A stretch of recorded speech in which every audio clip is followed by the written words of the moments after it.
enseigner librement dans certaines écoles et dans certains quartiers? Écoutez, pour ce qui est, en tout cas, si vous m'interrogez sur mon expérience personnelle, moi, à titre personnel, j'ai toujours pu aborder tous les sujets, bien évidemment, en particulier celui-ci.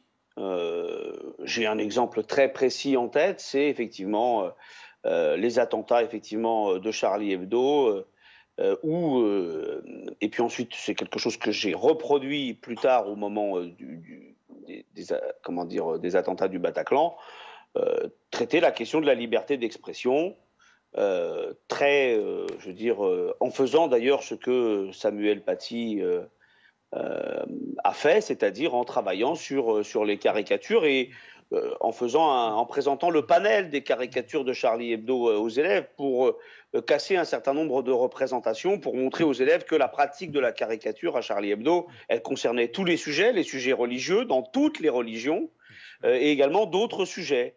Voilà, donc moi, à titre personnel, je n'ai jamais eu de souci pour le faire, mais force est de constater, à l'aune du drame que nous vivons, que visiblement, très clairement, ça n'est pas le cas partout. Est-ce que vous avez présenté à des élèves les caricatures de Mahomet et d'autres caricatures? Vous aviez eu des réactions particulières? Vous avez dû affronter des regards, des contestations, des départs d'élèves, des parents d'élèves peut-être? Alors, moi, non.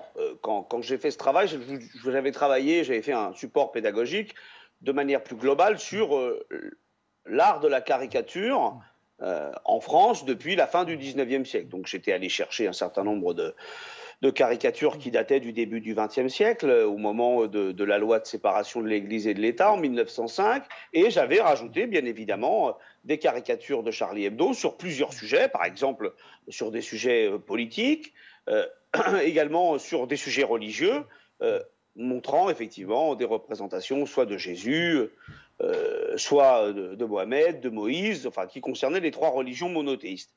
Et j'avais fait un travail, mais tous les enseignants font ça, un travail préparatoire pour expliquer aux élèves que, bien évidemment, la question de la caricature n'est pas de faire consensus, mais de provoquer effectivement le débat d'une manière effectivement qui relève plus de l'infraction, c'est-à-dire qui met les pieds sur la table, quoi. Hein. Et j'avais d'ailleurs, entre parenthèses, fait le lien avec, par exemple, l'humour de Pierre Desproges en son temps. Donc tout un travail sur la caricature dans la démocratie et en travaillant la différence effectivement entre racisme et blasphème, parce que ce qui revient toujours dans la bouche des élèves, c'est cette idée qu'il y aurait un deux poids, deux mesures entre d'un côté, par exemple, les caricatures de Charlie Hebdo et les sketchs de Dieudonné. Et donc, il fallait faire la différence entre le racisme, l'incitation à la haine raciale et le blasphème qui n'existe pas en France. Donc, c'est tout un travail de pédagogie. Moi, à titre personnel, j'ai toujours pu le faire. Je me souviens notamment de cette session d'enseignement dont je vous parle, où j'avais été applaudi par mes élèves. Alors qu'il y avait, moi j'enseigne dans un quartier populaire où il y a une forte part des élèves qui sont d'origine immigrée, nord-africaine. Voilà, il y avait des jeunes filles dont je savais qu'à l'extérieur de l'établissement, elles portaient le voile. Et à la fin de cette session, j'avais été applaudi. Donc moi, j'ai une expérience, mais encore une fois, je ne prétends pas que cette expérience vale pour toute la France et toute la Navarre. La preuve, moi je suis profondément choqué par ce qui est arrivé à Conflans-Sainte-Honorine. Je considère cela comme un séisme et qui nécessite une prise de conscience collective. Mais j'écoutais, si vous me le permettez, le passage de Manuel Valls tout à l'heure, et vous le voyez, moi je suis extrêmement clair sur ce sujet, mais voyez, je pense que ce genre de réaction n'aide en aucun cas. Parce que justement, en quelque sorte, l'islamo-fascisme, c'est-à-dire ce fascisme intégriste, c'est quelque chose de bien particulier. Et l'agitation que font certains sur d'autres sujets qui n'ont rien à voir n'aide pas. Il nous faut beaucoup de volonté, il nous faut beaucoup de sang-froid et de discernement. Et puis enfin, je ne sais pas si vous allez me poser la question, mais moi je mets le sujet. Moi, quand je lis un petit peu ce qui s'est passé à Conflans-Sainte-Honorine depuis le début du mois d'octobre, moi il y a quelque chose sur lequel j'aimerais qu'on ait des éclaircissements. Mon collègue, qui est donc victime d'une barbarie insoutenable, a clairement porté plainte et signalé auprès des autorités hiérarchiques ce qui se passait.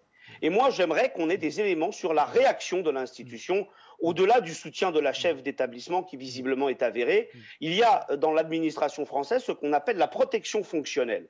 C'est-à-dire que lorsqu'il y a des menaces, lorsqu'il y a des dangers qui pèsent sur un agent de la fonction publique, il peut faire jouer la protection fonctionnelle. Qu'en est-il? J'ai l'impression que le dossier est bien vide et ça me semble un sujet considérable parce qu'on peut bien demander aux collègues, aux enseignants de continuer à tenir ce débat sur la liberté d'expression, à tenir la position, parce qu'il faut tenir la position et qu'il faut pouvoir avoir le débat sur la liberté d'expression en toute sincérité et en toute transparence. Mais dans ces cas-là, clairement, l'administration, elle a une responsabilité. Je suis d'accord avec l'un des intervenants qui disait tout à l'heure, ça ne suffira pas un hommage. Oui, tout à fait. Les positions grandiloquentes, ça ne suffira pas. Il y a derrière la nécessité, encore une fois, de pouvoir être, comment dire, soutenu au quotidien.